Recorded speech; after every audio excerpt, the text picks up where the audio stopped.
Hola, ¿qué tal? Muy buenas tardes. La verdad es que hoy estamos de manteles largos.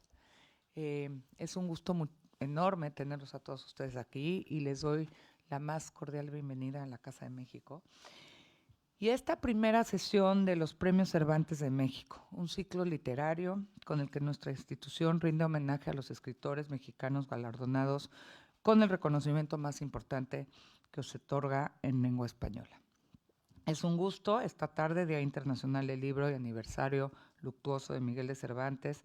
Comenzaremos el programa revisando y revisitando la obra de José Emilio Pacheco. Y qué mejor que tener aquí a nuestro amigo, apreciado y admirado Juan Villoro, que la verdad es un gusto porque yo creo que rendirle homenaje a nuestros grandes premiados del Cervantes es algo maravilloso. Y que lo haga alguien que conoce tanto su obra como tú, pues es un privilegio. Es un privilegio. Yo siempre he dicho que el éxito que ha tenido la Casa de México es gracias a ustedes. Es gracias a toda esa excelencia que tiene México, a los escritores, a los artistas, a, a los chefs, a los cocineros tradicionales, en fin, a ese mundo, a los cineastas, a ese mundo tan grande y tan abundante, a nuestras culturas tradicionales, a los artesanos que traemos a hacer talleres.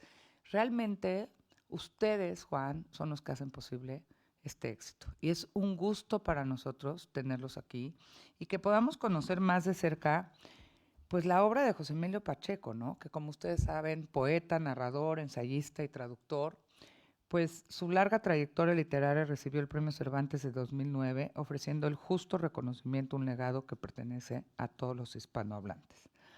Entre las numerosas obras de José Emilio Pacheco hay una destacada de manera muy especial por su importancia en el imaginario de los lectores mexicanos del siglo XX, Las batallas en el desierto.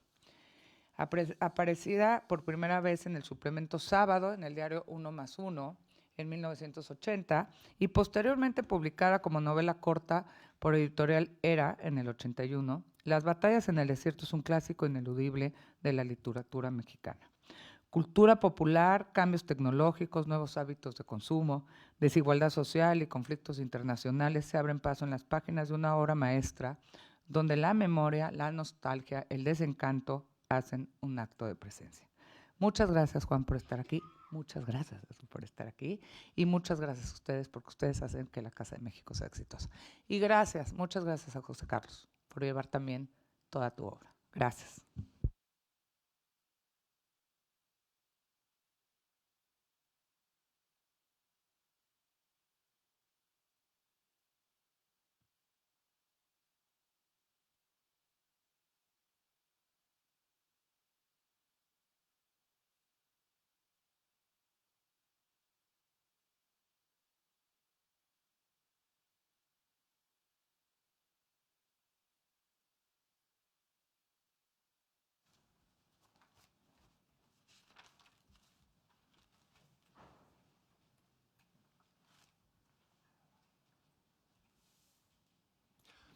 Hola, ¿qué tal? Muy buenas tardes. Me da mucho gusto estar aquí. Muchas gracias a Jimena, a Susana, a José Carlos, todos los que han hecho posible que este ciclo se realice. Por supuesto, es un privilegio hablar de uno de los principales autores de la literatura mexicana, José Emilio Pacheco, y celebro también la idea de conjunto, de unir a autores que han recibido el premio Cervantes, autores mexicanos, y creo que es una manera de mantener la vigencia de estos escritores que obviamente vuelven a nosotros y reviven cada vez que los leemos.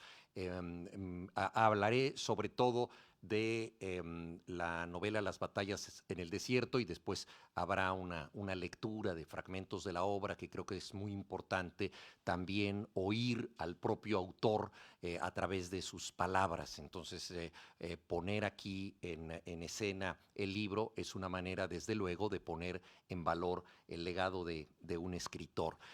Antes de hablar propiamente de la novela, me gustaría hacer un panorama somero, porque evidentemente es difícil abordar toda la ejecutoria de José Emilio Pacheco en una sola charla, pero para tener una idea de lo que fue su vida pródiga, el retrato intelectual de José Emilio es complejo porque se trató de un polígrafo, es decir, de alguien que cultivó con excelencia todos los géneros. Fue fundamentalmente poeta desde el punto de vista de la mayoría de los títulos que publicó, y él probablemente era como más se definía, pero simultáneamente escribió infinidad de artículos periodísticos, ensayos, hizo traducciones, algunas de ellas históricas, por ejemplo, la traducción de los 4 cuartetos de T.S. Eliot, que tradujo en varias ocasiones, no contento con las primeras versiones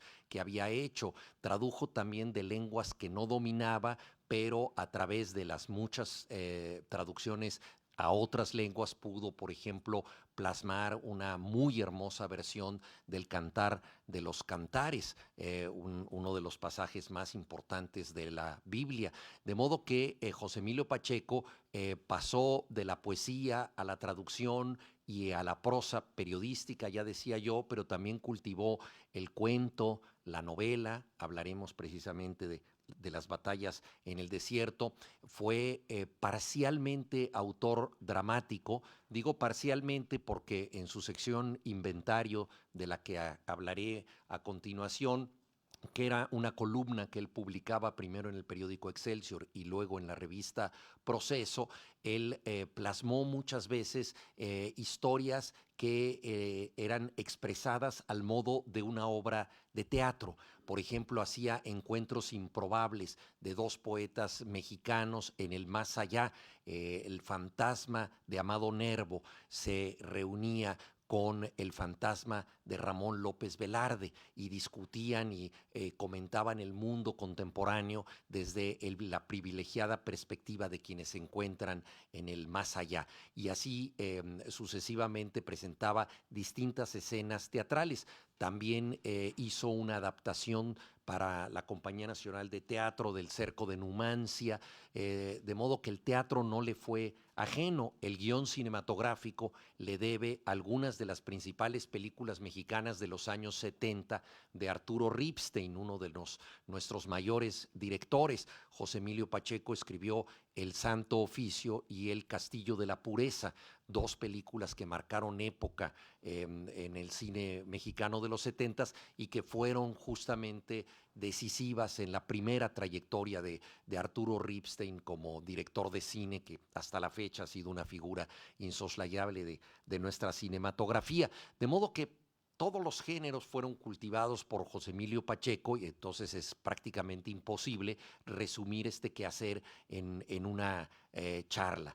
Él nació en 1939, murió en 2014.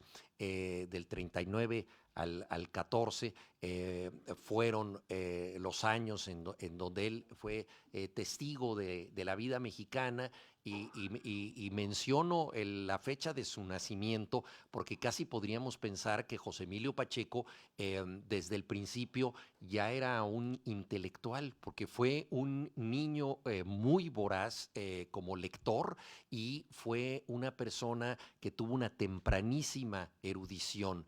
A los 17 años él ya participaba como colaborador de diversas revistas y suplementos literarios, y a los 18 años se hizo cargo de la sección de una revista literaria, la sección Ramas Nuevas de la revista Estaciones, dirigida por el poeta y médico Elías Nandino. Es simpática la asociación de una revista, se llama Estaciones, pues todas las estaciones tienen nuevos brotes, y había una sección Ramas Nuevas donde se publicaba jóvenes escritores, y de esa sección se hacía cargo José Emilio Pacheco, uno de sus mejores amigos, contemporáneo de él, también un jovencísimo erudito, era Carlos Monsiváis. Ellos dos fueron una mancuerna que luego se convirtieron en los principales aliados de el principal director de suplementos literarios en México, Fernando Benítez. Entonces, la vida de José Emilio Pacheco está muy vinculada a la cocina literaria que se hizo en las redacciones, a la crítica literaria, a dar a conocer autores.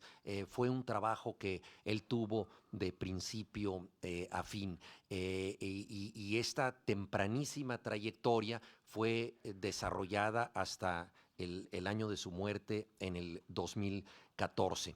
Uno de los mayores empeños de José Emilio Pacheco fue escribir semanalmente la columna Inventario. El título de Inventario habla de un talante que él siempre tuvo, que fue el de una extraordinaria modestia.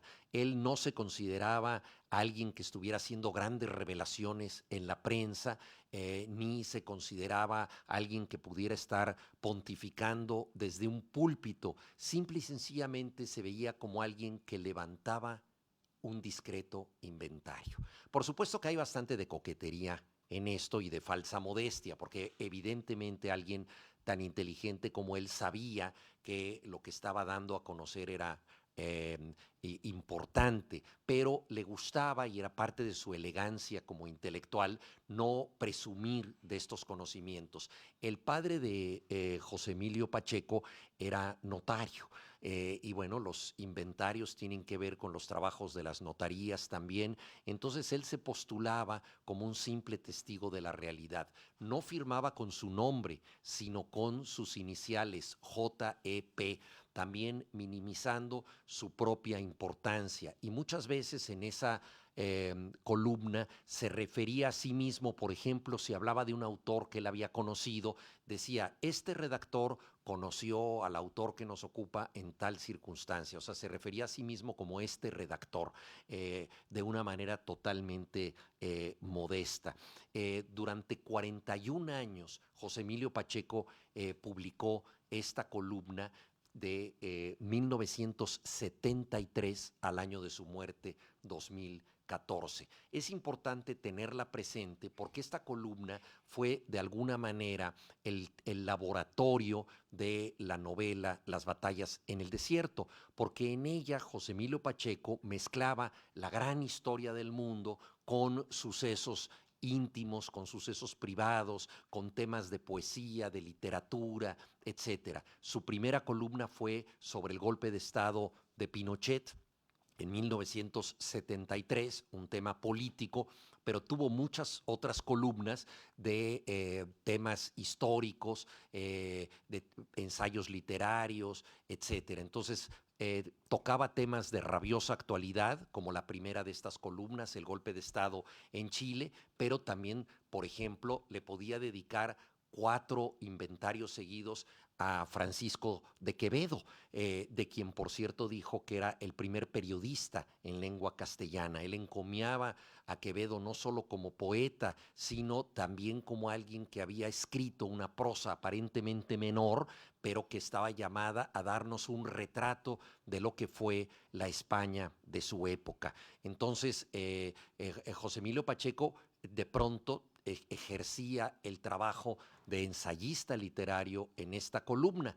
De hecho, algunos de sus inventarios se han recogido en libros, por ejemplo, temáticos. Hay uno que recoge todo lo que él escribió del el gran poeta mexicano Ramón López Velarde, y así podrían salir muchos libros de estos inventarios. Hay que tomar en cuenta que en la relación que tuvo José Emilio Pacheco con la literatura, siempre estuvo muy presente la noción de claridad. José Ortega y Gasset decía que la claridad es la cortesía del filósofo, porque un filósofo puede ser muy profundo y muy confuso, como Immanuel Kant, por ejemplo. No se le puede pedir que aclare demasiado sus ideas porque parte de su encanto filosófico es esta densidad. Pero de acuerdo con Ortega y Gasset, si un filósofo, además de ser profundo, tiene el don de la claridad, es entonces un filósofo cortés, un filósofo amable. Y para José Emilio Pacheco la claridad no era solamente la cortesía del filósofo, sino la obligación del escritor. Toda su literatura, incluidos sus poemas, es una literatura muy llana, muy directa. Es uno de los grandes maestros, por ejemplo, en poesía, de la llamada poesía conversacional, una poesía que se acerca mucho a la forma en que nosotros hablamos y decimos las cosas. Él incluso se apropia de refranes, de frases escuchadas al vuelo para incorporarlas en sus poemas. Esto es parte de los recursos que él tuvo y la novela Las batallas en el desierto se beneficia de este sentido de la claridad. De ahí que haya sido una novela muy leída por lectores jóvenes de distintas generaciones. Es alguien que de manera profunda interpela con palabras que se comprenden de principio a fin, lo cual no significa que José Emilio Pacheco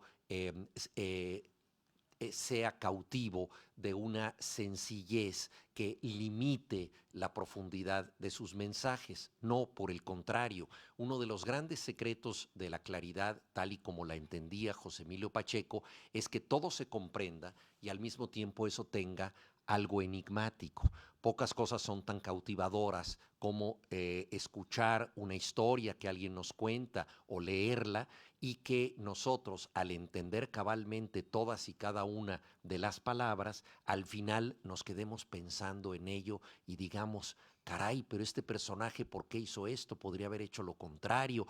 Esa cavilación posterior quiere decir que lo que se nos dijo no solo fue comprendido, sino que tenía una dosis enigmática que hace que la historia siga gravitando en nosotros tiempo después de haber sido escuchada o leída. Y esa es la gracia que suelen tener las historias de José Emilio Pacheco y que se forjaron con la necesidad periodística de causar sentido, es decir, de que el lector fuera atrapado, porque uno puede decir como autor de novelas o de poemas, soy un incomprendido hoy en día, pero dentro de 30 años habrá lectores muy interesantes y muy inteligentes que van a descubrir mi talento. Entonces uno puede diferir sus efectos, ¿verdad? Decir, ahora soy un vanguardista y me adelanté a mi tiempo y nadie supo que yo era un genio, pero en el futuro me comprenderán. Pero en el periodismo no se puede hacer eso. Alguien no puede publicar un artículo el jueves, ¿verdad? Y decir, dentro de 10 años este artículo tendrá sentido. El periodismo se tiene que entender de inmediato y esa fue entonces la forja de José Emilio Pacheco que le permitió escribir su literatura entera. Pero cuando digo periodismo asociado a José Emilio Pacheco, me estoy refiriendo necesariamente a un periodismo de tal calidad que debemos considerar como literatura. No es casual que él dedicara uno de sus inventarios a José Joaquín Fernández de Lizardi, un gran novelista mexicano del siglo XIX, autor del Periquillo Sarmiento, que fue también autor de columnas periodísticas bajo el seudónimo de El Pensador Mexicano. Y al referirse a Fernández de Lizardi, dice que su periodismo es literatura de emergencia. Ahí se está describiendo a sí mismo José Emilio Pacheco, en el sentido de que la literatura es algo que puede ejercerse desde la novela, pero también desde las páginas instantáneas que si están bien narradas perdurarán más allá de la contingencia que las ha provocado. Es decir, hablar de un incendio que puede ocurrir el día de hoy, si esto está bien narrado, se podrá leer mucho tiempo después y sabemos que hay crónicas extraordinarias que no se han perdido. Entonces hay un temple literario muy importante que él hereda del periodismo, siempre con esta voz sosegada de alguien que no quiere destacar. Él no pretende pontificar, a diferencia de ensayistas de voz muy levantada, como por ejemplo Octavio Paz, que es alguien que parece estar viendo desde su balcón el acontecer entero del mundo y ordena el mundo un poco como Zeus, ¿verdad? Como una especie de deidad en las alturas con una enorme sapiencia y con una cultura global muy grande. José Emilio Pacheco toma este tono menor del que levanta inventario. Por eso le gustaba mucho recordar una frase del poeta Antonio Machado que se aplica a sí mismo. Decía Antonio Machado que él se sentía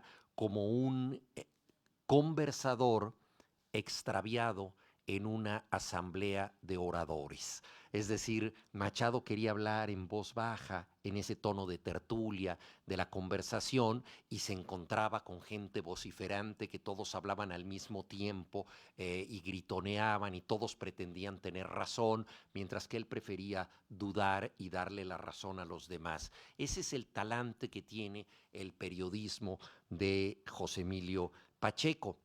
Pero también hay una enseñanza ética muy profunda en su periodismo que lo acompañó a lo largo de toda su vida. La literatura de José Emilio Pacheco está muy vinculada con la defensa de los débiles, de las víctimas, de los exiliados, de los perseguidos, de los desposeídos, y esto incluye también a los vegetales y los animales. Es uno de los grandes ecologistas de la literatura moderna. Su poesía es un alegato de preservación de las especies. Es en ese sentido un escritor adelantado, porque hoy en día el pensamiento ecológico se ha convertido en algo que, si bien no siempre se aplica en la realidad, por lo menos es algo que se discute, está en la agenda global.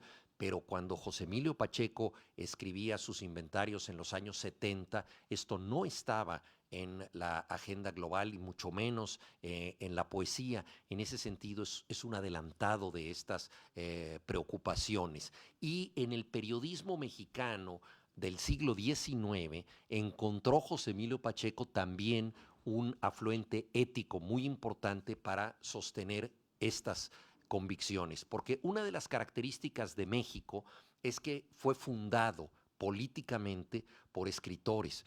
No todos los fundadores de la patria fueron autores, pero algunos de los principales legisladores políticos de México, cuando estaba surgiendo como nación, fueron escritores muy importantes. Si revisamos desde el punto de vista literario, el siglo XIX mexicano, por supuesto que no es tan interesante como el siglo XIX de Francia o de Rusia, que son siglos poderosísimos en la literatura. Pero, entre otras cosas, los escritores mexicanos desatendieron un poco su función literaria porque estaban escribiendo El borrador de la patria.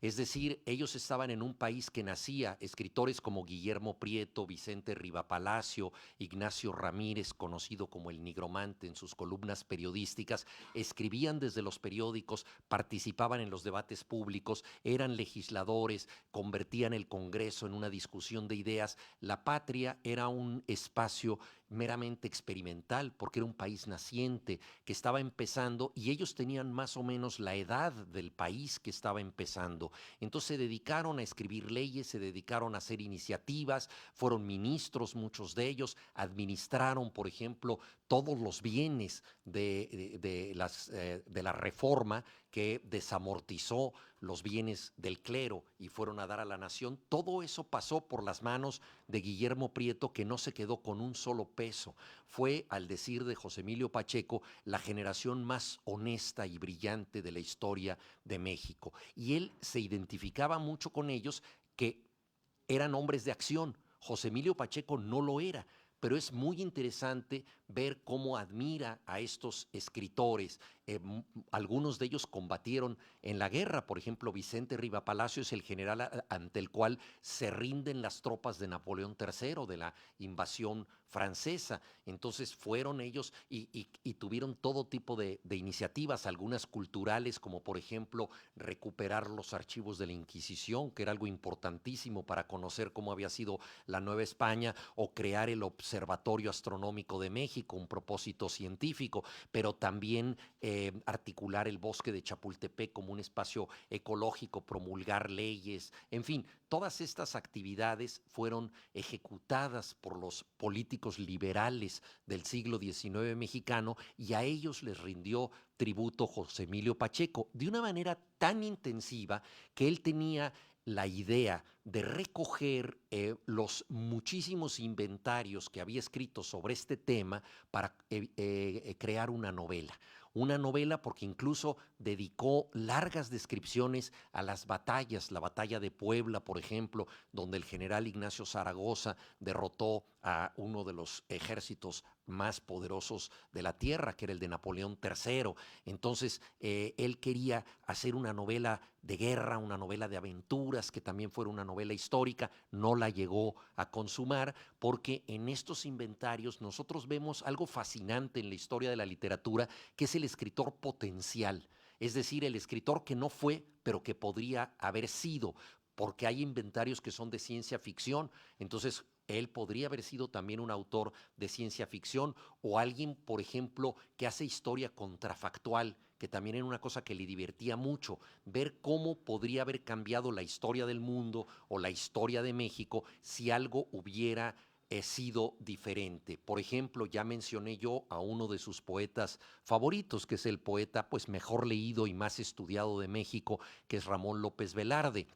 Ya les decía que murió a los 33 años. Se pregunta José Emilio Pacheco, ¿qué habría pasado si no hubiera muerto de 33 años? Si hubiera habido penicilina que lo curara de la neumonía, ¿cómo habría sido su vida? Y entonces empieza a pensar en una vida no necesariamente ejemplar, hace algo bastante transgresor, porque Ramón López Velarde era un poeta católico. Poco tiempo después de su muerte vino la Guerra Cristera. Él probablemente se habría acercado a la iglesia mexicana y a algunos sectores conservadores, pero al mismo tiempo él fue maestro en la Escuela Nacional Preparatoria, nuestro bachillerato, el primer bachillerato de México, de un alumno no muy atento, pero que luego sería muy importante, Miguel Alemán, que fue presidente de México, y era bastante común en los políticos de la época darle trabajo a sus antiguos maestros, y los escritores que nunca tenían de qué vivir se convertían en asesores. Entonces a lo mejor él se hubiera convertido en un consejero áulico del presidente, y entonces este poeta que nosotros veneramos como una víctima que murió a los 33 años, un poeta romántico que murió en estado de enamoramiento crónico, se habría convertido tal vez en un burócrata aburridísimo. Entonces le gustaba divertirse con esas cosas, y como les decía también, hay ahí un dramaturgo potencial que no llegó a cuajar. En fin, era una posibilidad de tener un taller, un laboratorio continuo de escritura, lo cual es algo extraordinariamente valioso.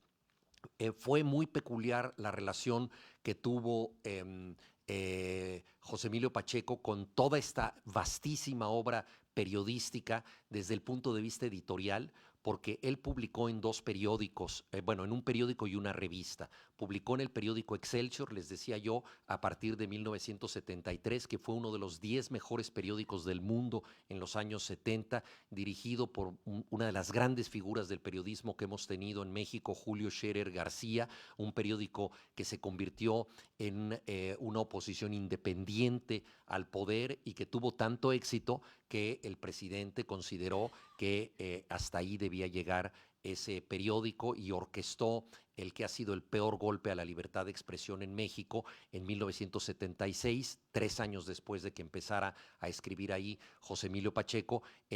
Hubo un golpe interno orquestado desde el gobierno para que Julio Scherer dejara la dirección. Entonces así se silenció este periódico, pero todos los que salieron con Julio Scherer formaron después la revista Proceso. Y ahí continuó escribiendo José Emilio Pacheco hasta el año 2014. Hay que tomar en cuenta que la enorme erudición que tenía José Emilio Pacheco ocurría en una época anterior a Google, y él era, lo podemos decir así, un motor de búsqueda. Antes de Google, él sabía una cantidad de cosas y manejaba unas referencias dispersas increíbles, porque, por ejemplo, moría una gran figura del pensamiento, de la ciencia, de la política, y él tenía listo el obituario perfecto. Cuenta el que fue el director de la sección cultural de Proceso durante mucho tiempo, Armando Ponce, que el premio Nobel se da en jueves y la revista Proceso cierra los viernes. De modo que cada vez que se daba el premio Nobel, José Emilio Pacheco tenía un día para escribir sobre el premio Nobel, y no falló en una sola ocasión, incluso cuando se premiaba a autores oscuros que aparentemente nadie conocía en esa época previa a la galaxia digital, pero que ya estaban en el radar de José Emilio Pacheco. Era un atesorador de datos, vamos a hablar de eso un poco más adelante, que aparecen también enhebrados en su novela Las batallas en el desierto, donde vemos cómo lo privado, la historia de un adolescente, se mezcla con la historia del mundo, con las modas, con la época, con los coches, con las películas, con todo eso. Entonces, esta colección de datos lo convertía en el más eficaz motor de búsqueda del periodismo. Tenía un temple respecto al periódico, al periodismo, un poco parecido al de Chesterton, que era un autor con convicciones muy distintas a las de José Emilio Pacheco, porque era un conservador liberal católico. José Emilio Pacheco no lo era, pero ambos pensaban que el periodismo era una mezcla de trabajo y anonimato. Los dos enfatizaban eso. El periodista le da voz a los demás, habla de cosas que no son él. Hoy en día, con todo el narcisismo de la cultura contemporánea, podemos tener muchos ejemplos de periodismo selfie, ¿no? Donde el periodista habla más de sí mismo que del el tema que está comunicando, ¿no? Y entonces habla digo, incluso grandes autores como Emmanuel Carrer, por ejemplo, que es un gran autor de textos de no ficción, pero está hablando en su libro El Reino de San Pablo de Tarso, y pasa de San Pablo a los problemas íntimos eróticos que él tiene porque está viendo pornografía en la televisión. Entonces es un tránsito un poco innecesario y donde él se tiene que situar en escena. José Emilio Pacheco creía, por el contrario, que el periodista se debe borrar un poco, y por eso ni siquiera firmaba sus textos, se limitaba a poner sus iniciales. Y dentro de este trabajo de anonimato, la literatura mexicana le debe un libro excepcional, que es un libro en donde él fue amanuense. El libro Bestiario de Juan José Arreola, obra maestra del relato escrito con un estilo que causó la admiración de Borges, nada más y nada menos, fue dictado por Arreola a José Emilio Pacheco. Arreola se tendía en un catre, se ponía un trapo sobre los ojos para concentrarse mejor y empezaba a fabular, y su secretario, su amanuense, era José Emilio, lo cual es extraordinario porque primero habla de la capacidad verbal de Arreola para dictar textos en donde los adjetivos tienen una puntería extraordinaria, pero también de la habilidad del amanuense para engarzar todo esto en páginas perfectas. Ese fue otro de los trabajos de él. Y bueno, todo lo que he estado diciendo en relación con el periodismo, la literatura, tiene que ver con un tema inevitable que es, por supuesto, el paso del tiempo. El periodismo toca temas de hoy, pero si está bien hecho, se opone a la fugacidad. El tiempo es uno de los temas obsesivos de José Emilio Pacheco. Baste ver los títulos de algunos libros de poesía, sobre todo, como Tarde o temprano, Irás y no volverás, Desde entonces, Siglo pasado, y, por supuesto, No me preguntes cómo pasa el tiempo, ¿no? el tiempo, lo fugaz, es algo absolutamente esencial. Tiene un poema que pertenece precisamente al libro Irás y no volverás, que se llama Contra Elegía, donde dice: mi único tema es lo que ya no está, solo parezco hablar de lo perdido, ¿no? Es decir, hay esta nostalgia que él trata de recuperar, y las batallas en el desierto es justamente la recuperación de un tiempo perdido, aunque al final se cura en salud y dice: de ese horror, ¿quién puede tener nostalgia? Es decir, él no quiere ser nostálgico, pero ya lo fue, que es también estos movimientos que tienen muchas veces los escritores, ¿verdad? De presentar algo y luego replegarse un poco y criticarlo. Es lo que hace José Emilio Pacheco con la última frase, como diciendo: bueno, más vale que todo esto haya desaparecido, pero en realidad, si eso fuera así, ¿para qué contarlo? ¿Para qué traerlo de nuevo hacia nosotros? Y eso es algo que le pareció muy significativo. Dentro de esto de que solo le interesa lo que ya no está, uno de los grandes temas de él como comentarista cultural fue la banalización de la sociedad contemporánea y la pérdida de acervos culturales. Eso fue muy significativo. Tiene un texto que se llama Las alusiones perdidas, que juega con el título famoso de Balzac, Las ilusiones perdidas.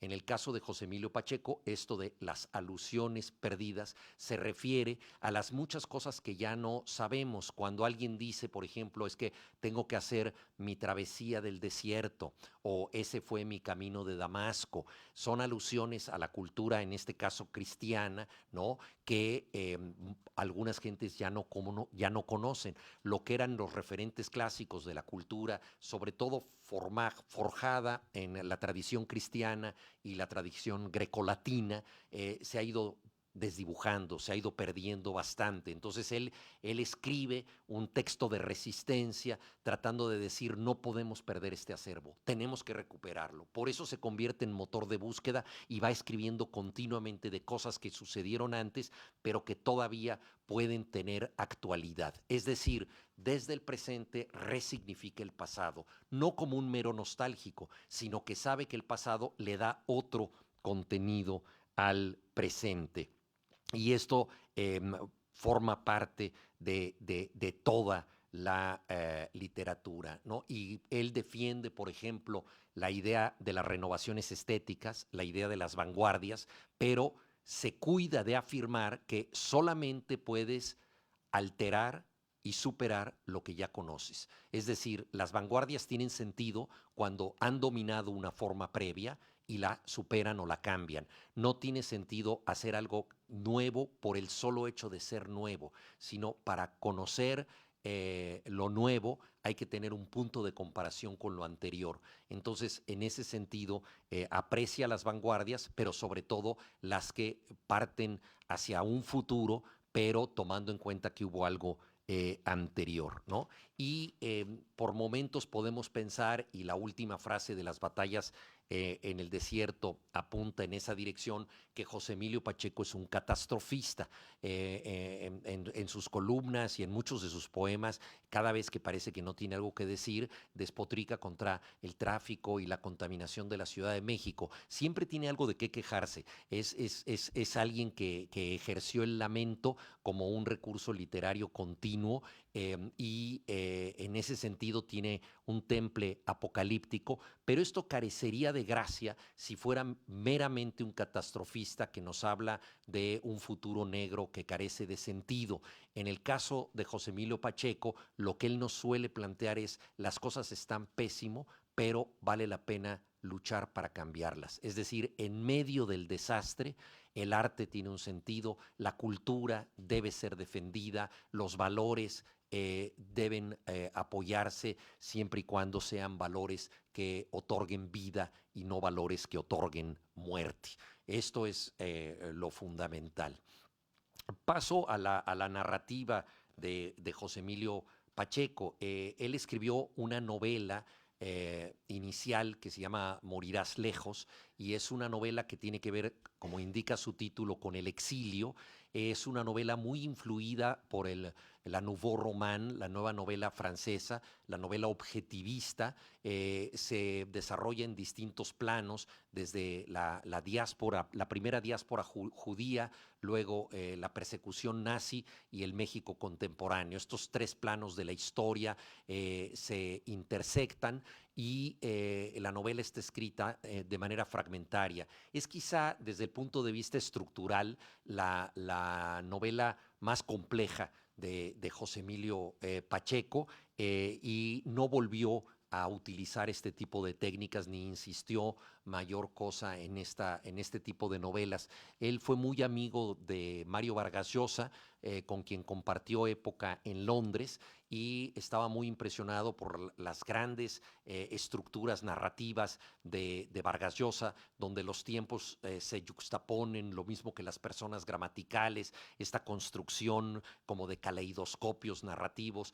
Pensemos en La Casa Verde o Conversación en la Catedral, las novelas complejas de Vargas Llosa. Él luego abjuró de este tipo de técnica, y José Emilio Pacheco tiene esta novela que se asemeja un poco a esas búsquedas. Escribió también dos memorables libros de cuentos, bueno, tres, pero uno tiene una peculiaridad que voy a señalar, que son El viento distante y La sangre de Medusa, libros de cuentos, y luego El principio del placer, que es también un libro de cuentos, pero que incluye una novela breve que le da título.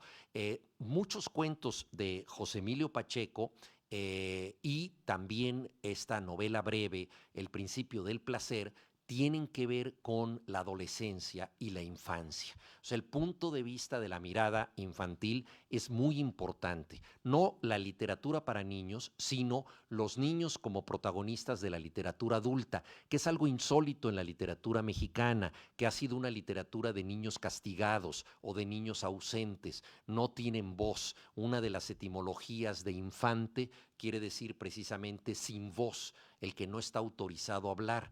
La literatura mexicana ha sido demasiado fiel a esta etimología y le ha dado muy poca voz a los niños. Hay una novela maravillosa de la Revolución Mexicana o conjunto de textos fragmentarios, como se quiera ver, Cartucho, de Nelly Campobello, que es la historia de una niña que es testigo de las tropas villistas. Es la Revolución Mexicana narrada con la perspectiva de una niña. También está El solitario Atlántico de Jorge López Páez. En fin, hay historias de niños, pero no son una tendencia de la literatura. Sí lo es en la literatura de José Emilio Pacheco. El principio del placer trata del triste descubrimiento de la realidad, porque es un adolescente que descubre, y esto ya nos pone en la pista de las batallas en el desierto, el mundo de los adultos, que es un mundo que él va a descubrir que es de convenciones, de simulaciones, de hipocresías,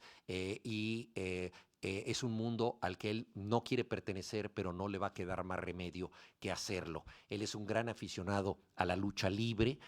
Si no están familiarizados aquí en España con esta práctica, la lucha libre es una representación teatral, atlética, en donde hay luchadores que encarnan a los rudos, que son los malos, otros encarnan a los técnicos, que son los limpios, los buenos. Se disputa a veces máscara contra cabellera, los enmascarados pueden perder su máscara y los que tienen grandes melenas pueden perder la cabellera. Hay un elemento muy teatral y todos tienen nombres muy fantasiosos, ¿no? Mil Máscaras, Black Shadow, el hippie vikingo y muchos otros nombres, ¿no?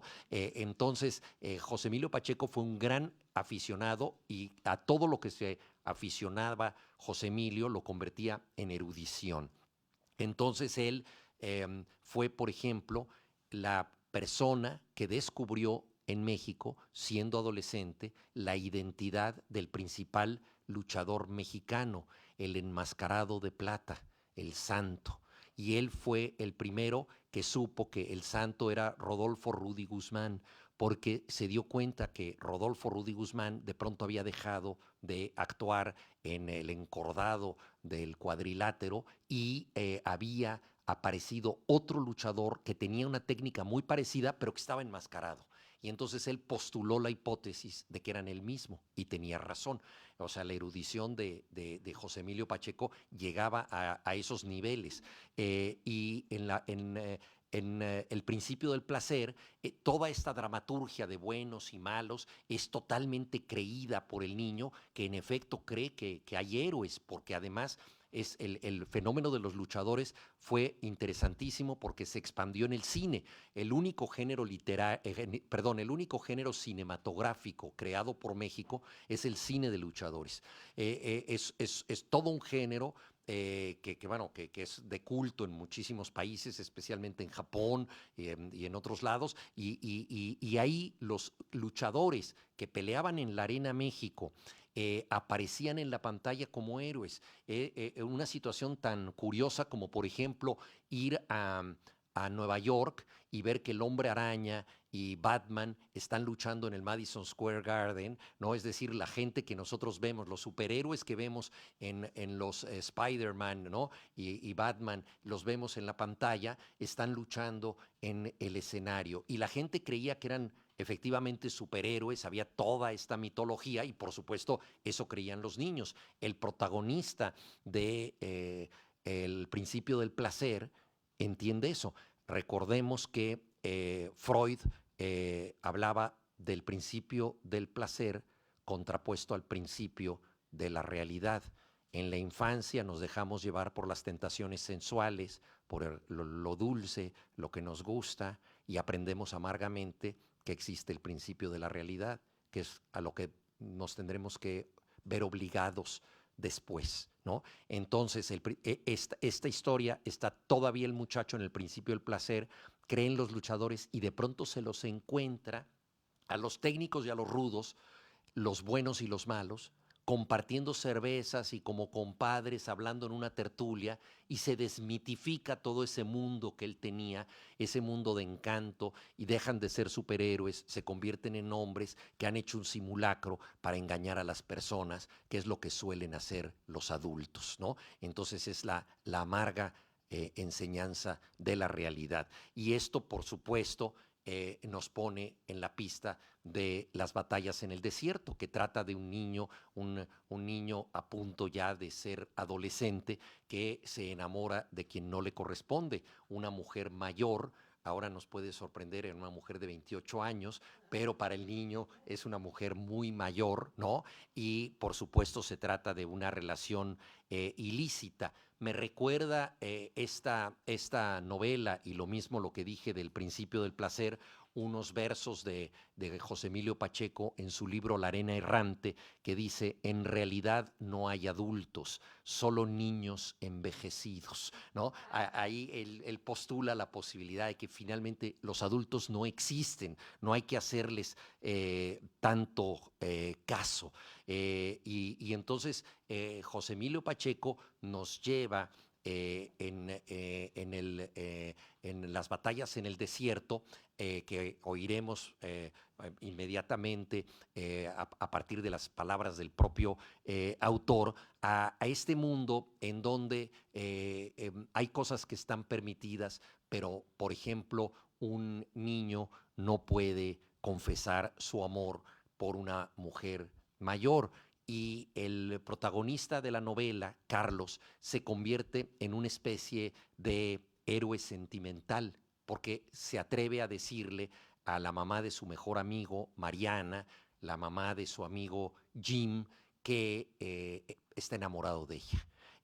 Primero le cautiva la vida de Jim porque, bueno, tiene eh, conocimientos de cómics, de historietas distintas a las de él. En su casa se come de manera diferente, tiene referencias del extranjero que en esa época de la cultura mexicana es muy importante porque todavía no es una sociedad globalizada. Él admira primero ese entorno, ese espacio, pero sobre todo admira la belleza de su madre, y por primera vez sucumbe al amor. El amor, lo sabemos, es uno de los grandes problemas, porque una vez que amas empiezas a sufrir. En ocasiones este sufrimiento puede ser recompensado, pero muchas veces no lo es.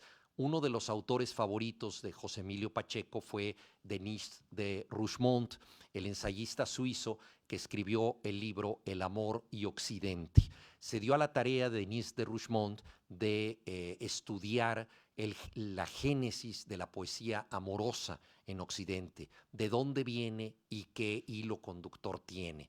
Y él estudia sobre todo a los trovadores cátaros y se da cuenta que el punto fundamental de la poesía amorosa es, por supuesto, el amor no correspondido, ya sea porque sea un amor anhelado o porque fue un amor perdido, cualquiera de las dos variables, algo que estuvo en el pasado o algo que estará en el futuro, pero que es intangible, y eso es lo que hace que una persona que no tiene la capacidad de estar con la amada se vuelque a la escritura o se vuelque después a la composición de boleros, de canciones rancheras, de tantas maneras de paliar este amor no correspondido. Entonces, habla José Emilio Pacheco de una categoría fundamental en Denis de Rougemont y la aplica a Ramón López Velarde cuando estudia sus poemas, habla de la posesión por pérdida.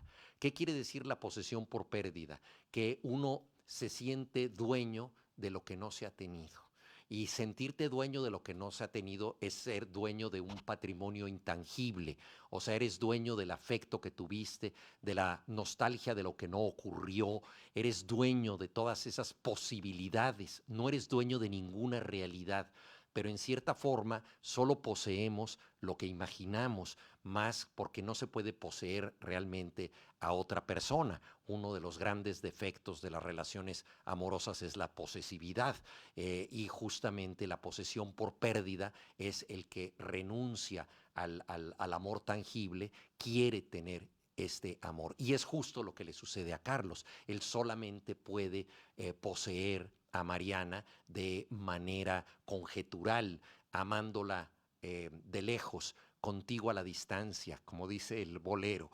Entonces, es en ese sentido una obra maestra del primer amor, de la pasión no correspondida, pero también de las duplicidades de la vida burguesa.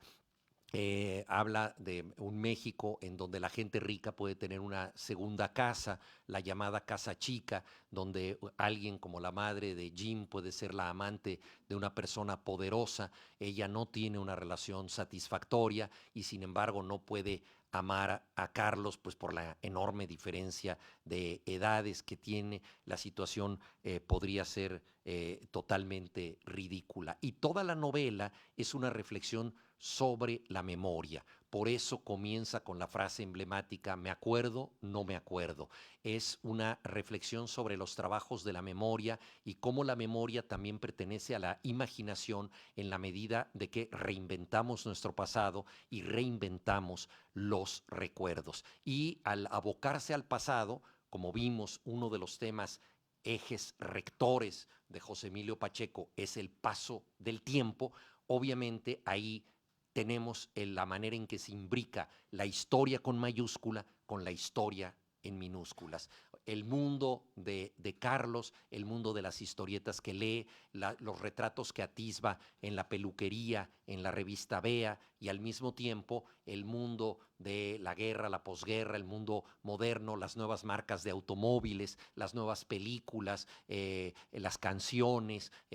Hay un retrato de época, pero siempre circunscrito a una historia individual única e irrepetible y también una composición de lugar muy significativa que es la colonia Roma, un barrio de la Ciudad de México muy importante en la historia de nuestra ciudad. Entonces, ese mundo de gazmoñerías, de hipocresías, de duplicidades, el mundo de los adultos, que es muy poco admirable, es el mundo al que se está dirigiendo Carlos, y él representa un mundo del principio del placer, de la pureza y de la inocencia que fatalmente se está perdiendo. Entonces, tiene un temple melancólico, por supuesto, esta historia, en el sentido de que no se cumple lo que desea el niño. Se trata de un amor absolutamente imposible, pero puede tener posesión por pérdida compensatoria, perdón, que suelen tener los poetas y los grandes compositores de boleros o de canciones románticas.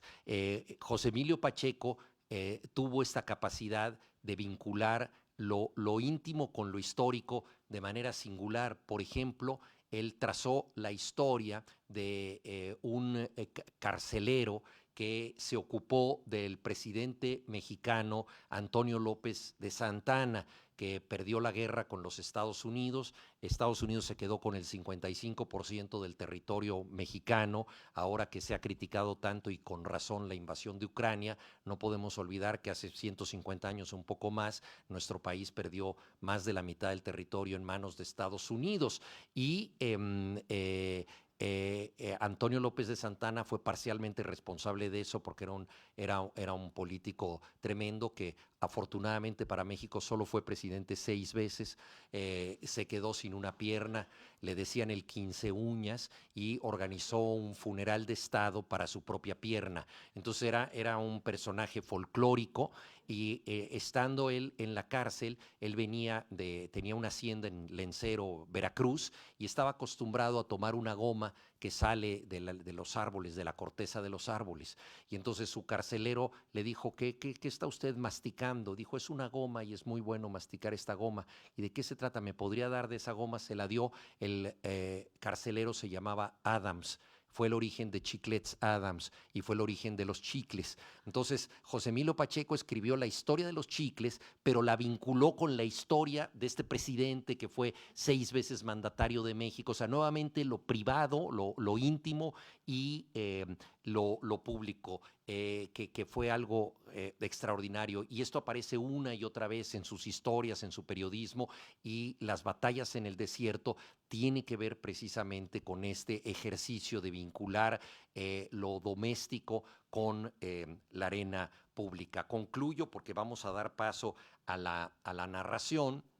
A la lectura, perdón, la lectura de los textos. Concluyo con una imagen que a mí me conmueve porque creo que define el alcance que puede tener un escritor de las dimensiones de José Emilio Pacheco. Que les dije fue un autor múltiple. En una ocasión yo le tenía que llevar unos libros, pero olvidé su dirección. Sabía dónde estaba su casa, en la colonia Condesa, pero de una manera aproximada. Me encontraba yo en el barrio, pero no sabía para dónde ir, no llevaba apuntada en la agenda ni en ningún papel la dirección exacta, de modo que no podía preguntar por ella, pero me acordé de un poema de José Emilio Pacheco, un poema que él le dedicó a un colega que se quedó paralítico y que a pesar de estar paralítico siguió escribiendo y tuvo una actitud de resistencia muy fuerte.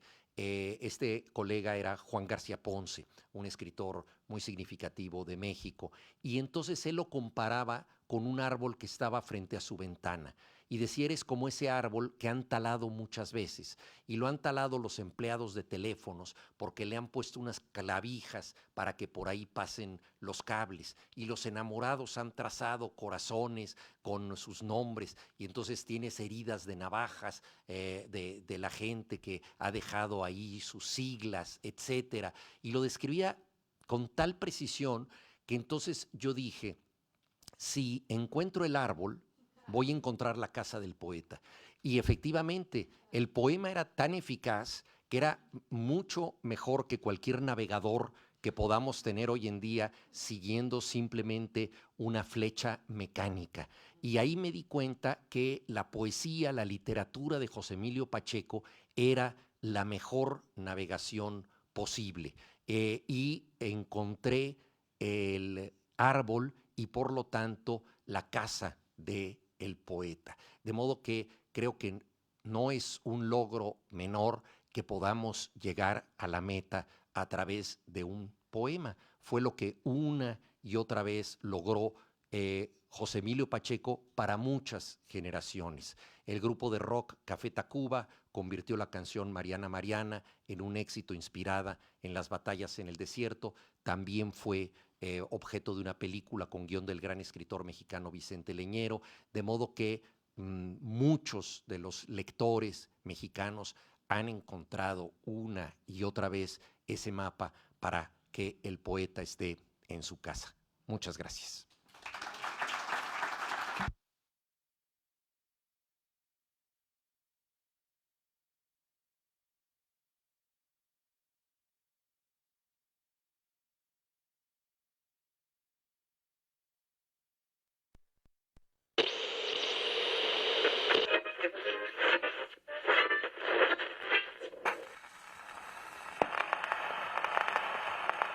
Asistiendo a las escenas más sorprendentes, a cualquier lugar de la ciudad o del país en donde haya un acontecimiento de fuerte interés humano. Soldados de la República, me dirijo a todos, a los que formaron parte del Ejército Federal y a los que formaron parte del Ejército Insurgente. Este es el momento romántico, Buque Colgate. Un programa hecho especialmente para que usted comience a soñar. La señora Frida Kahlo de Rivera falleció a las 4 horas. Monsoa presenta Momentos íntimos de Agustín Lara. La fábrica que ha dado fama al chocolate en México y que elabora los mejores chocolates del mundo tiene el gusto de ofrecerle este programa para que pase un rato agradable escuchando música que siempre agrada. Muñeca, juguete del mejor boudoir. Señora, muy buenas tardes. La fábrica de jabón La Corona, Sociedad Anónima, que produce para usted Tepeyac y Rosa Venus. 1941, a state of war has existed between the United States and the Japanese Empire. XEW, la voz de la América Latina desde México, presenta a Cri-Cri, el grillito cantor, su artista exclusivo. Haga de su casa un hogar con muebles de Lerdo Chiquito, más finos.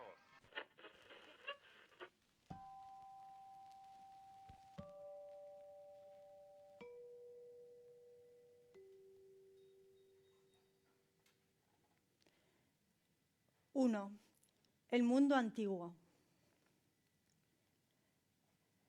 ¿Me acuerdo? No me acuerdo. ¿Qué año era aquel? Ya había supermercados, pero no televisión, radio tan solo. Las aventuras de Carlos Lacroix, Tarzán, El llanero solitario, La legión de los madrugadores, Los niños catedráticos, Leyendas de las calles de México, Panseco, El doctor Icú. La doctora Corazón desde su clínica de almas. Paco Malgesto narraba las corridas de toros. Carlos Albert era el cronista de fútbol. El mago Septién transmitía el béisbol. Circulaban los primeros coches producidos después de la guerra. Packard, Cadillac, Buick, Chrysler, Mercury, Hudson, Pontiac, Dodge, Plymouth, De Soto. Íbamos a ver las películas de Rolf Flyer y Tyrone Power a matinés con una de episodios completa. La invasión de Mongo era mi predilecta. Estaban de moda Sin ti, La rondalla, La burrita, La múcura, Amorcito corazón. Volvía a sonar en todas partes un antiguo bolero puertorriqueño. Por alto esté el cielo en el mundo, por hondo que sea el mar profundo, no habrá una barrera en el mundo que mi amor profundo no rompa por ti. Fue el año de la poliomielitis, escuelas llenas de niños con aparatos ortopédicos, de la fiebre aftosa. en todo el país, fusilaban por decenas de miles reses enfermas. De las inundaciones. El centro de la ciudad se convertía otra vez en laguna. La gente iba por la calle en lancha. Dicen que con la próxima tormenta estallará el canal del desagüe y anegará la capital. ¿Qué importa?, contestaba mi hermano. Si bajo el régimen de Miguel Alemán ya vivimos hundidos en la mierda. La cara del señor presidente en donde quiera. Dibujos inmensos, retratos idealizados, fotos ubicuas, alegorías del progreso con Miguel Alemán como Dios Padre, caricaturas laudatorias, monumentos, adulación pública, insaciable maldicencia privada. Escribíamos 1000 veces en el cuaderno del colegio: debo ser obediente, debo ser obediente, debo ser obediente con mis padres y con mis maestros. Nos enseñaban historia patria, lengua nacional, geografía del DF, los ríos, aún quedaban ríos, las montañas, se veían montañas. Era el mundo antiguo. Los mayores se quejaban de la inflación, los cambios, el tránsito, la inmoralidad, el ruido, la delincuencia, el exceso de gente, la mendicidad, los extranjeros, la corrupción, el enriquecimiento sin límite de unos cuantos y la miseria de casi todos.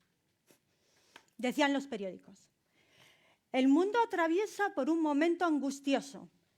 El espectro de la guerra final se proyecta en el horizonte. El símbolo sombrío de nuestro tiempo es el hongo atómico. Sin embargo, había esperanza. Nuestros libros de texto afirmaban: visto en el mapa, México tiene forma de cornucopia o cuerno de la abundancia.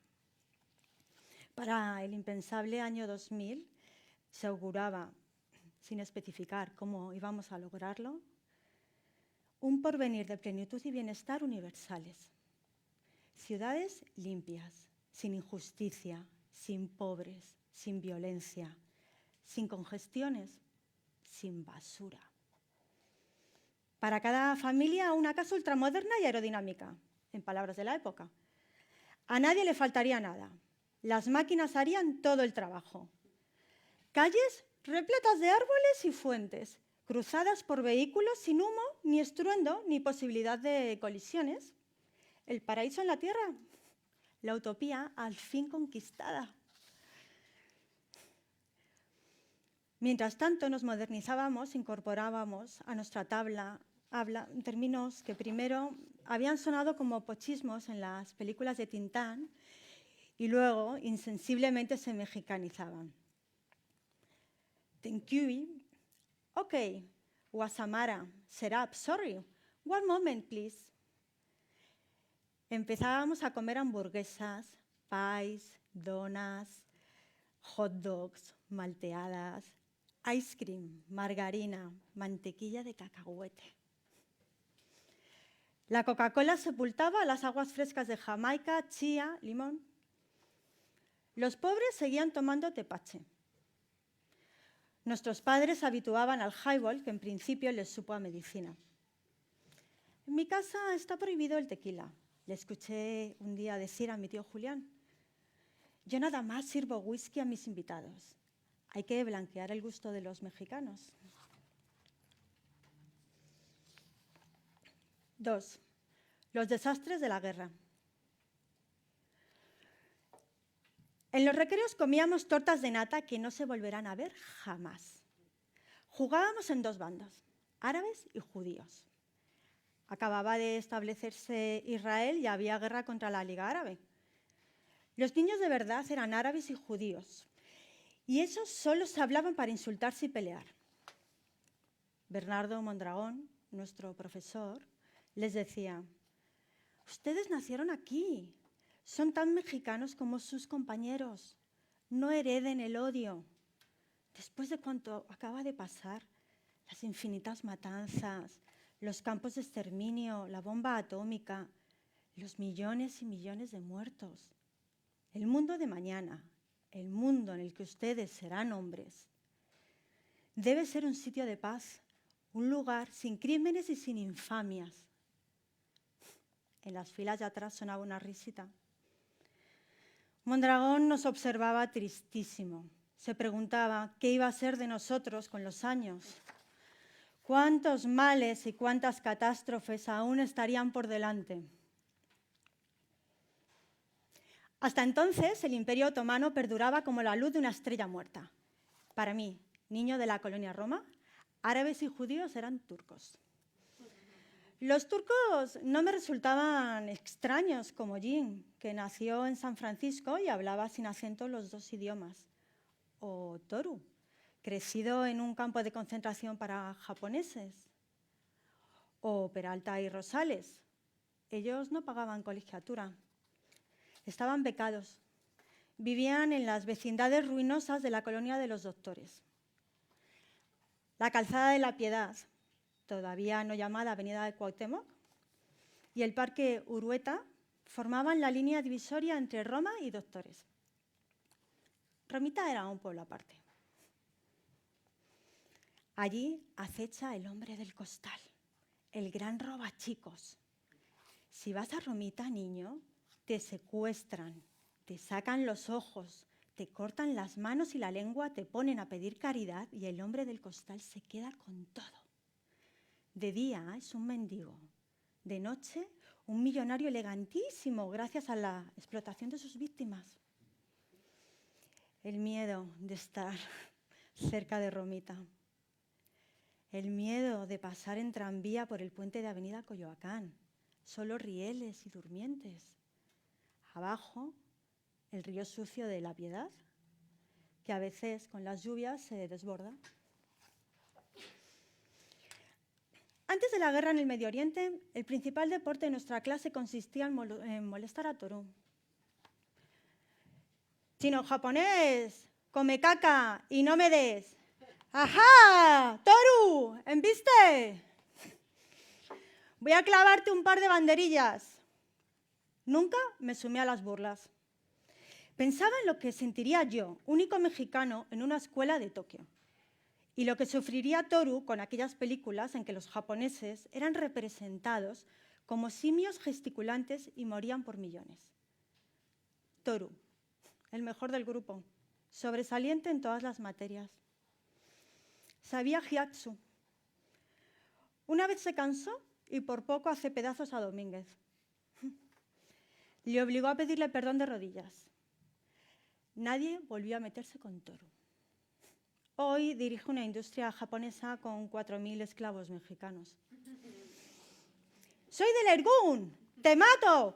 ¡Soy de la Legión Árabe! Comenzaban las batallas en el desierto. Le decíamos así porque era un patio de tierra colorada, polvo de tezontle o ladrillo, sin árboles ni plantas, solo una caja de cemento al fondo.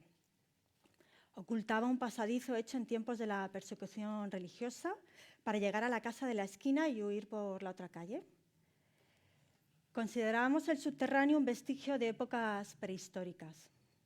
Sin embargo, en aquel momento, la guerra cristera se hallaba menos lejana de lo que nuestra infancia está de ahora. La guerra en que la familia de mi madre participó con algo más que simpatía. 20 años después continuaba venerando a los mártires como el Padre Pro y Anacleto González Flores. En cambio, nadie recordaba a los miles de campesinos muertos, los agraristas, los profesores rurales, los soldados de leva. Yo no entendía nada. La guerra, cualquier guerra, me resultaba algo con lo que se hacen películas. En ella, tarde o temprano, ganan los buenos. Bueno, ¿quiénes son los buenos? Por fortuna, en México no había guerra desde que el general Cárdenas venció la sublevación de Saturnino Cedillo.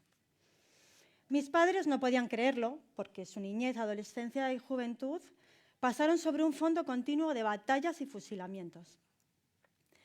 Pero aquel año, al parecer, las cosas andaban muy bien.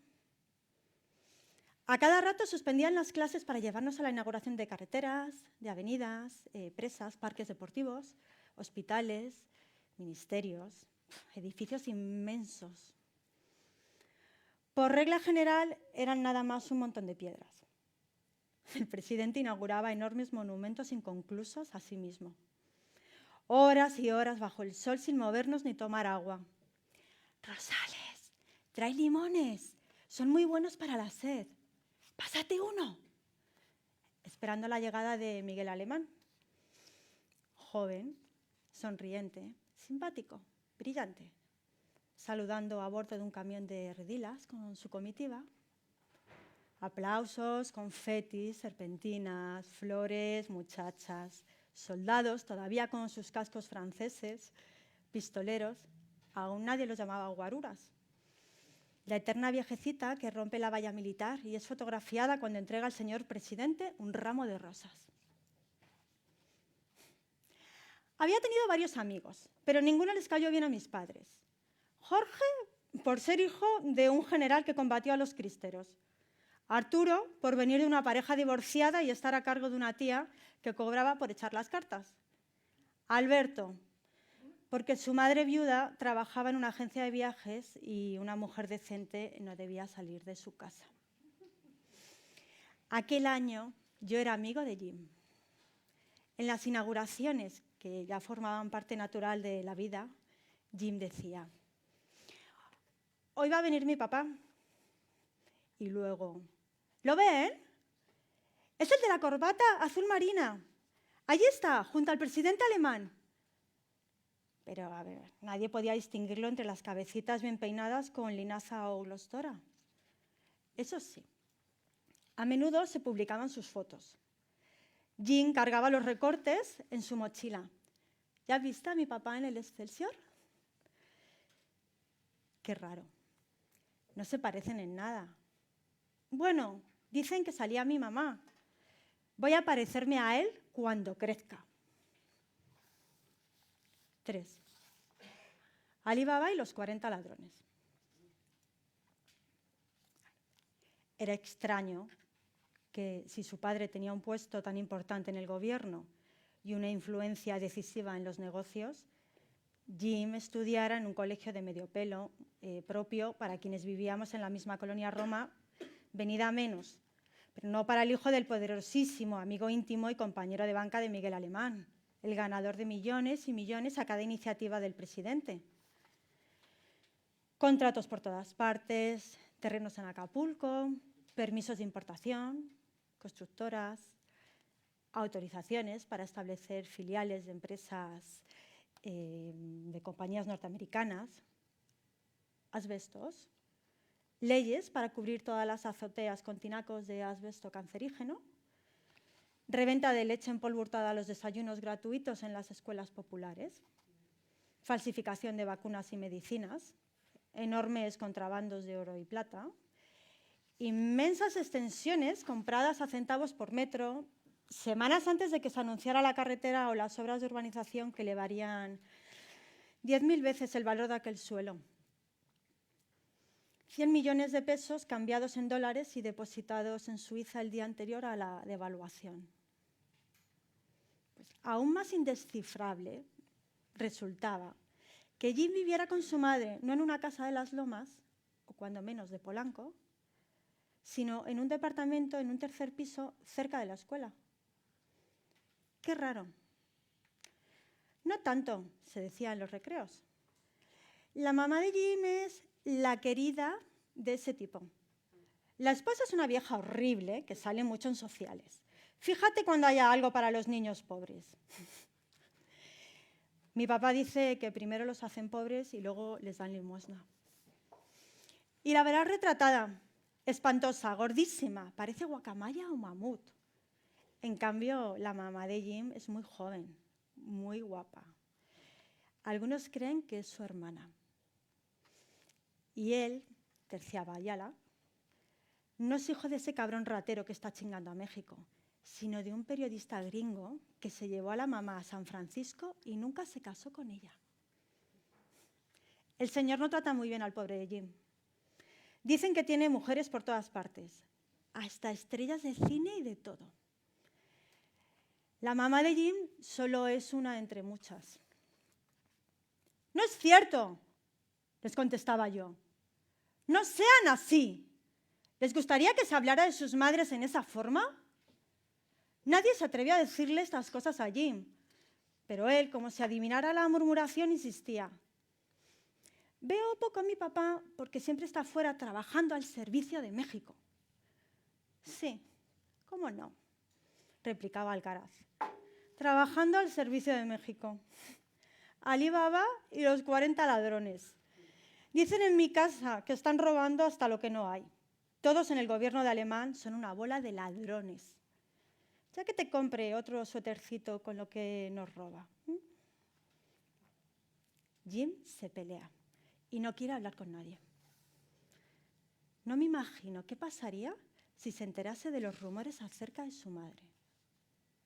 Cuando él está presente, los ataques de nuestros compañeros se limitan al Señor. Jim se ha hecho mi amigo porque no soy su juez. En resumidas cuentas, ¿él qué culpa tiene?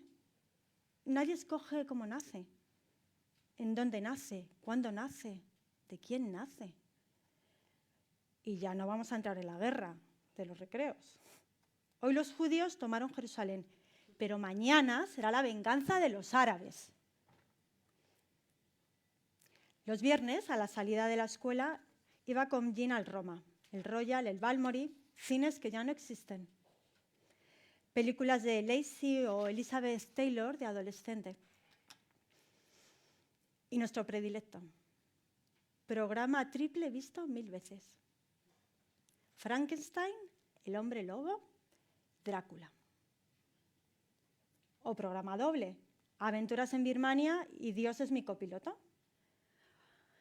O bien una que al padre Pérez del Valle le encantaba proyectar los domingos en su club Vanguardias. Adiós, Mr. Chip. Me dio tanta tristeza como Bambi. Cuando a los 3 o 4 años vi esta película de Walt Disney, tuvieron que sacarme del cine llorando porque los cazadores mataban a la mamá de Bambi. En la guerra asesinaban a millones de madres, pero no lo sabía. No lloraba por ellas ni por sus hijos, aunque en el Cinelandia, junto a las caricaturas del Pato Donald, el ratón Mickey, Popeye el marino, el pájaro loco y Bugs Bunny, pasaban los noticieros. Bombas cayendo a plomo sobre las ciudades, cañones, batallas, incendios, ruinas, cadáveres. 4. Lugar en medio. Éramos tantos hermanos que no podía invitar a Jim a mi casa. Mi madre siempre arreglando lo que dejábamos tirado, cocinando, lavando ropa, ansiosa de comprar una lavadora, aspiradora, licuadora, olla express, refrigerador eléctrico. El nuestro era de los últimos que funcionaba con un bloque de hielo cambiado todas las mañanas. En esa época, mi madre no veía sino el estrecho horizonte que le mostraron en su casa.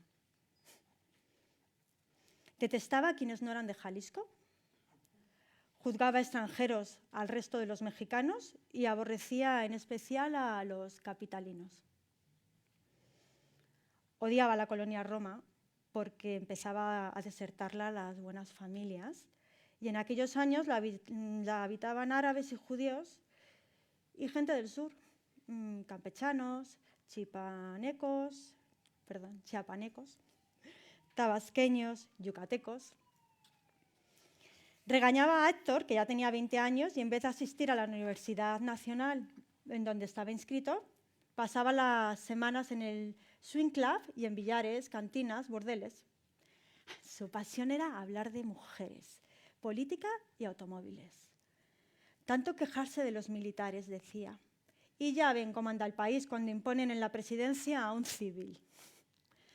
Con mi general Enríquez Guzmán, México estaría tan bien como Argentina con el general Perón. Ya verán cómo se van a poner aquí las cosas en 1952. Me canso que con el PRI o contra el PRI, Enríquez Guzmán va a ser presidente. Mi padre no salía de la fábrica de jabones que se ahogaba ante la competencia y la publicidad de las marcas norteamericanas. Anunciaban por radio los nuevos detergentes, Ace, Fab, Bell, y sentenciaban: el jabón pasó a la historia. Aquella espuma que para todos, aún ignorantes de sus daños, significaba limpieza, comodidad, bienestar, y para las mujeres liberación de horas sin término ante el lavadero, para nosotros representaba la cresta de la ola que se llevaban nuestros privilegios. Monseñor Martínez, arzobispo de México, decretó un día de oración y penitencia contra el avance del comunismo. No olvido aquella mañana. En el recreo le mostraba a Jim uno de mis pequeños grandes libros, novelas ilustradas que en el extremo superior de la página tenían cinito. Las figuras parecían moverse si uno dejaba correr las hojas con el dedo pulgar. Cuando Rosales, que nunca antes se había metido conmigo, gritó: ¡Hey, miren! Esos dos son putos. Vamos a darles pamba a los putos. Me le fui encima a golpes. Pásame a tu madre, pinche buey, y verás qué tan puto indio pendejo. El profesor nos separó. Yo con un labio roto, él con sangre de la nariz que le manchaba la camisa. Gracias a la pelea, mi padre me enseñó a no despreciar. Me preguntó ¿con quién me había enfrentado? Llamé indio a Rosales. Mi padre dijo que en México todos éramos indios, aún sin saberlo ni quererlo. Si los indios no fueran al mismo tiempo los pobres, nadie usaría esa palabra a modo de insulto. Me refería a Rosales como pelado. Mi padre señaló que nadie tiene la culpa de estar en la miseria. Y antes de juzgar mal a alguien, debía pensar si tuvo las mismas oportunidades que yo. Millonario frente a Rosales, frente a Harry Atherton, yo era un mendigo. El año anterior, cuando aún estudiábamos en el Colegio México, Harry Atherton me invitó una sola vez a su casa en Las Lomas. Billar subterráneo, piscina, biblioteca con miles de tomos encuadernados en piel, despensa, cava, gimnasio, vapor, cancha de tenis, 6 baños. ¿Por qué tendrán tantos baños las casas ricas mexicanas? Su cuarto daba a un jardín en declive con árboles antiguos y una cascada artificial. A Harry no lo habían puesto en el americano, sino en el México, para que conociera un medio de lengua española y desde temprano se familiarizara con quienes iban a ser sus ayudantes, sus prestanombres, sus eternos aprendices, sus criados. Cenamos. Sus padres no me dirigieron la palabra y hablaron todo el tiempo en inglés. Honey, how did you like the little spy? He's amazing, isn't he? Oh, Jack, please. Maybe the poor kid is catching on. Don't worry, dear. He will not understand anything. Al día siguiente, Harry me dijo: voy a darte un consejo. Aprende a usar los cubiertos. Anoche comiste filete con el tenedor de pescado. Y no hagas ruido al tomar la sopa. No hables con la boca llena, mastica despacio trozos pequeños. Lo contrario me pasó con Rosales cuando acababa de entrar en esta escuela, ya que ante la crisis de su fábrica, mi padre no pudo seguir pagando las colegiaturas del México y fui a copiar unos apuntes de civismo a casa de Rosales. Era un excelente alumno, el de mejor letra y ortografía. Y todos lo utilizábamos pues, para estos favores. Vivía en una vecindad apuntalada con vigas, los caños inservibles anegaban el patio, en el agua verdosa flotaba mierda. A los 27 años su madre parecía de 50. Me recibió muy amable y aunque no estaba invitado me hizo compartir la cena. Quesadillas de sesos. Me dieron asco. Chorreaban una grasa extrañísima semejante al aceite para coches. Rosales dormía sobre un petate en la sala. El nuevo hombre de su madre lo había expulsado del único cuarto. 5. Por hondo que sea el mar profundo. El pleito convenció a Jim de que yo era su amigo. Un viernes hizo lo que nunca había hecho. Me invitó a merendar en su casa. Qué pena no haberlo llevado a la mía. Subimos al tercer piso y abrió la puerta. Traigo llave porque a mi mamá no le gusta tener sirvienta. El departamento olía a perfume, estaba ordenado y muy limpio. Muebles flamantes de Sears Roebuck. Una foto de la señora Porcemo. Otra de Jim, cuando cumplió 1 año. Al fondo el Golden Gate. Varias del señor con el presidente en ceremonias, en inauguraciones, en el tren Olivo, en el avión el mexicano, en fotos de conjunto. El cachorro de la revolución y su equipo. Los primeros universitarios que gobernaban el país. Técnicos, no políticos. Personalidades morales intachables, insistía la propaganda. Nunca pensé que la madre de Jim fuera tan joven, tan elegante y, sobre todo, tan hermosa. No supe qué decirle. No puedo describir lo que sentí cuando ella me dio la mano. Me hubiera gustado quedarme allí mirándola. Pasen, por favor, al cuarto de Jim. Voy a terminar de prepararles la merienda. Jim me enseñó su colección de plumas atómicas. Los bolígrafos apestaban, derramaban tinta viscosa. Eran la novedad absoluta aquel año en que por última vez usábamos tintero, manguillo y secante. Los juguetes que el señor le compró en Estados Unidos. Cañón que disparaba cohetes de salva. Cazabombardero de propulsión. Soldados con lanzallamas. Tanques de cuerda, ametralladoras de plástico. Apenas comenzaban los plásticos. Tren eléctrico Lionel, radio portátil. No llevo nada de esto a la escuela porque nadie tiene juguetes así en México. No, claro, los niños de la Segunda Guerra Mundial no tuvimos juguetes. Todo fue producción militar. Hasta la Parker y la Esterbrook, leí en selecciones, fabricaron en vez de plumas materiales de guerra. Pero no me importaban los juguetes. Oye, ¿cómo dijiste que se llamaba tu mamá? Mariana le digo. No le digo mamá. ¿Y tú? No, pues no. A la mía le hablo de usted. Ella también le habla de usted a mis abuelitos. No te burles, Jim. No te rías. Pasen a merendar, dijo Mariana. Y nos sentamos. Yo frente a ella, mirándola. No sabía qué hacer. No probar bocado o devorarlo todo para halagarla. Si como, pensará que estoy hambriento. Si no como, creerá que no me gusta lo que hizo. Mastica despacio, no hables con la boca llena. ¿De qué podemos conversar?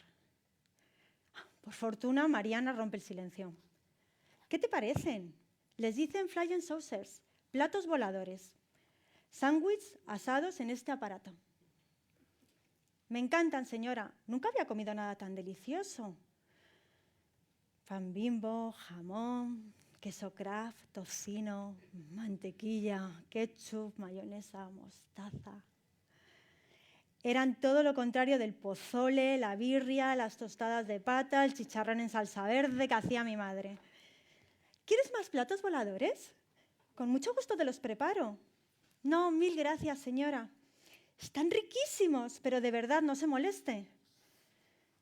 Ella no tocó nada. Habló. Me habló todo el tiempo. Jim callado, comiendo uno tras otro platos voladores. Mariana me preguntó, ¿a qué se dedica tu papá? Qué pena contestarle. Es dueño de una fábrica. Hace jabones de tocador y de lavadero. Lo están arruinando los detergentes. ¿Ah, sí? Nunca lo había pensado. pausas, silencios. ¿Cuántos hermanos tienes? 3 hermanas y un hermano. ¿Son de aquí, de la capital? Solo la más chica y yo. Los demás nacieron en Guadalajara. Teníamos una casa muy grande en la calle de San Francisco. Ya la tumbaron. ¿Te gusta la escuela? La escuela no está mal, aunque, ¿verdad, Jim? Nuestros compañeros son muy latosos. Bueno, señora, con su permiso ya me voy. ¿Cómo aclararle? Me matan si regreso después de las 8. O sea, 1.000.000 de gracias, señora. Todo estuvo muy rico. Voy a decirle a mi mamá que compre el asador y me haga platos voladores. No hay en México, intervino por primera vez Jim. Si quieres te los traigo ahora que vaya a los Estados Unidos. Aquí tienes tu casa.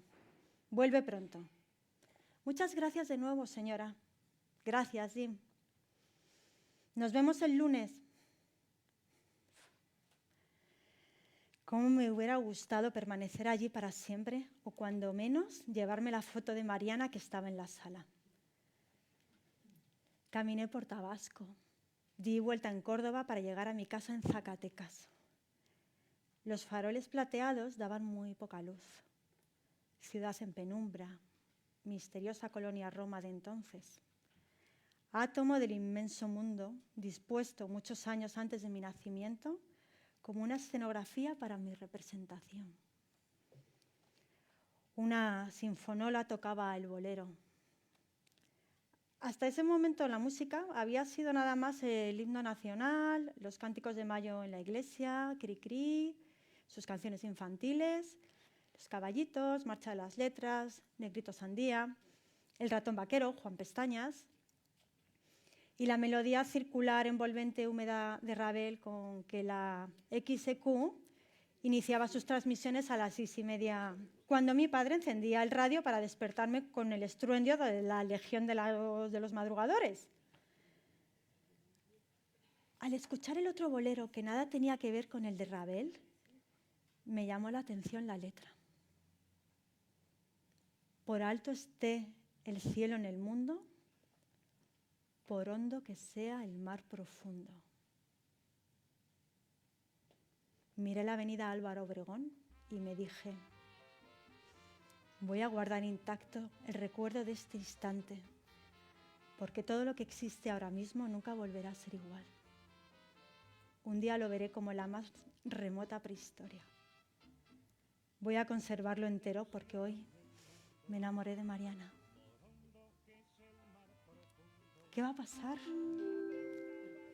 Buenas tardes. ¿No pasa? Casa de México en España cerrará sus puertas en 15 minutos. Agradecemos su visita. Gracias.